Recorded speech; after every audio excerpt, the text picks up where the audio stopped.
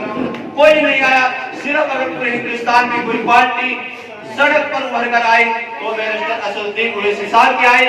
NRC کے تعلق سے 545 کے ایوان میں اکیلا شیر دھاڑتا ہوا، شور مچاتا ہوا، وہاں بولتا ہوا بل کو پھاڑ دیتا ہے اور کہتا ہے میں اس بل کو کبھی قبول نہیں کروں گا، اور آج تک بھی اس نے یہ بل قبول نہیں کیا۔ اس کے بعد آگے بڑھیے، بابری مسجد کا معاملہ آتا ہے۔ بابری مسجد پر کس نے بولا؟ کانگریس بولی، سماجوادی بولی، مایاوتی بولی، کوئی نہیں بولا۔ کون بولا؟ بیرسٹر اسد الدین اویسی بولا۔ اس کے بعد بابری مسجد کا فیصلہ آتا ہے، ان کے حق میں چلا جاتا ہے، کسی کی ہمت نہیں ہوتی۔ ایک شیر بولتا ہے کہ فیصلے کو میں نہیں مانتا۔ پورے ہندوستان خاموش تھا، لیکن جب بیرسٹر اسد الدین اویسی صاحب بولے اس کے بعد کچھ 2-4 بولے، لیکن اس طرح نہیں بولے جس طرح بیرسٹر اسد الدین صاحب بولے۔